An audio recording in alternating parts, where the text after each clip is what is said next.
Welcome to Declassified. I'm Nathaniel Shepherd, your host on behalf of author Daniel P. Douglas. In this series, we reveal real Cold War secrets and excavate the classified details your government hoped you'd never discover. And here we go. When a kid called the nuclear hotline looking for Santa. How a typo in a Sears ad created America's most unlikely Cold War tradition. It was December 1955, and Colonel Harry Shoup was having a normal day at the Continental Air Defense Command in Colorado Springs. His job was simple but terrifying. He watched for Soviet bombers. If the red phone on his desk rang, it might mean World War III had started. Only one other person had that number, a 4-star general at the Pentagon. Then the red phone rang. Shoup grabbed it, heart pounding. Nuclear war protocols flashed through his mind. He answered with military precision. A tiny voice asked, "Is this Santa Claus?" This wasn't a prank. This wasn't a security breach. This was a mistake that would create one of America's strangest and most beloved traditions. The same radar systems built to detect incoming Soviet missiles would soon track a flying sleigh pulled by 8 reindeer. Your tax dollars at work, but in the best possible way. The typo that changed everything. Here's what happened. Sears department store ran an advertisement in the Colorado Springs newspaper. It showed a jolly Santa Claus and invited children to call him directly on his private phone. The ad even warned kids to be sure and dial the correct number. The newspaper made a mistake. One digit was wrong. Instead of reaching Santa's workshop, children who called that number reached the Continental Air Defense Command. This was CONAD, the military organization that would become NORAD. Their job was to watch for nuclear attacks. In 1955, America lived in fear of Soviet bombers. The Cold War was at its peak. Families built fallout shelters. School children practiced duck and cover drills. And somewhere in Colorado, military officers stared at radar screens, waiting for the worst. Into this world of nuclear terror came a child's voice, asking for Santa. The Colonel and the Kid. Colonel Harry Shoup was not known for his sense of humor. His children later described him as straight-laced and disciplined. When he heard a child's voice on his top-secret phone, he thought it was a prank. He was annoyed. He was upset. Then the child started crying. Something changed in the Colonel. Maybe it was the season. Maybe it was the sound of a disappointed child. Maybe he just realized this wasn't the kid's fault. Whatever the reason, Shoup made a choice that would echo for decades. He said, "Ho, ho, ho." He asked if the child had been good. He asked to speak with the mother. That's when he learned about the Sears ad. He looked it up, and there it was. His top-secret phone number, printed in the newspaper next to a picture of Santa Claus. The calls kept coming, one child after another. Shoup could have complained. He could have called Sears and demanded a correction. Instead, he put his airmen on the phones. Military officers trained to watch for Soviet bombers spent their evening pretending to be Santa's helpers. The sleigh on the radar screen. The command center had a big glass board. Officers used it to track aircraft over the United States and Canada. When planes entered American airspace, dots appeared on this board. In a real attack, this board would show incoming Soviet bombers heading toward American cities. On Christmas Eve 1955, Colonel Shoup walked into the command center and saw something unusual. His airmen had drawn a sleigh with 8 reindeer on the tracking board. It appeared to be coming over the North Pole. The officers apologized.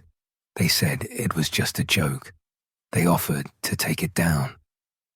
Shoup stared at the drawing for a long moment. Then he picked up the phone and called the local radio station. "This is the commander at the Combat Alert Center," he said. "We have an unidentified flying object. Why, it looks like a sleigh." The radio stations called back every hour. "Where's Santa now?" Shoup's team gave them updates. The same radar designed to track nuclear bombers now tracked Santa Claus across the globe. A tradition that wouldn't die. The next year, Shoup didn't plan to repeat the stunt, but the Associated Press and United Press International called. They wanted to know if Conrad would track Santa again. The public affairs officer checked with Shoup. The colonel agreed. In 1958, Conrad became NORAD, the North American Aerospace Defense Command. The Santa tracking continued. In the 1960s, NORAD sent recordings to radio stations with updates on Santa's position. In the 1970s, they made television commercials. In 1997, the Santa Tracker got its own website. Today, NORAD Track Santa is a massive operation. Every Christmas Eve, hundreds of volunteers answer phones at the command center. They field calls from children around the world. At least 100,000 kids call each year. Millions more track Santa online in 9 languages. The same organization that watches for missile attacks and tracked the Chinese spy balloon last year also tracks a magical sleigh. The same radar that could detect the end of the world now detects reindeer. The beautiful irony. Think about what happened here. The Cold War was an era of paranoia. The government was running mind control experiments on citizens. They were testing nuclear bombs in the desert. They were building bunkers to survive the apocalypse. Every corner of American life was touched by fear of the Soviets. And into this madness came a wrong number. A typo in a newspaper ad. A crying child who just wanted to talk to Santa. The military could have handled this 1,000 different ways. They could have issued a correction. They could have complained to Sears. They could have treated it as a security matter. Instead, a straight-laced colonel decided to play along. Shoup recognized something important. The public needed to see that the military wasn't just a bunch of cold warriors staring at screens. As he later said, it made the military look good. Like we're not all a bunch of snobs who don't care about Santa Claus. The Santa Colonel's legacy. Harry Shoup retired from the Air Force in 1968 after 28 years of service. He'd fought in World War II, the Korean War, and the Vietnam War. He earned a soldier's medal for saving another airman's life. But in his later years, only one thing really mattered to him. He was the Santa Colonel. For the rest of his life, Shoup received letters from around the world. People thanked him for having a sense of humor. They thanked him for that moment of warmth during the coldest of wars. His daughter Terry said that in his 90s, he carried these letters around in a locked briefcase like it was top secret information. He was an important man. He had done important things, but this was what he was most proud of. Shoup died in 2009. The tradition he started continues every Christmas Eve. Somewhere in Colorado Springs, military personnel sit at screens that could detect the end of the world. And every year, they take a break to track a flying sleigh. The verdict. Most Cold War stories end badly.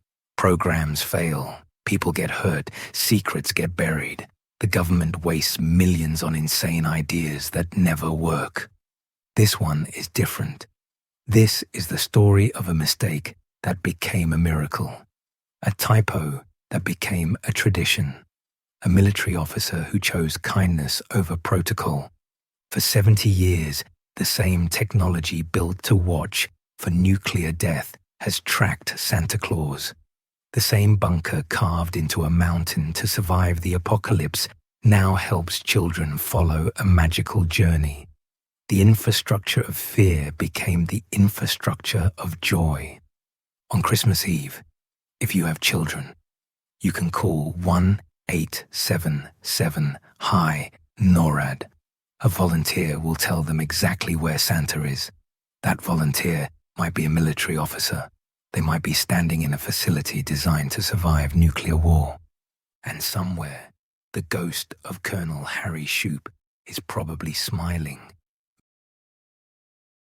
And there it is, another documented descent into the declassified, filed properly, stamped accordingly, and revealed at last. I'm Nathaniel Shepard, your host on behalf of author Daniel P. Douglas.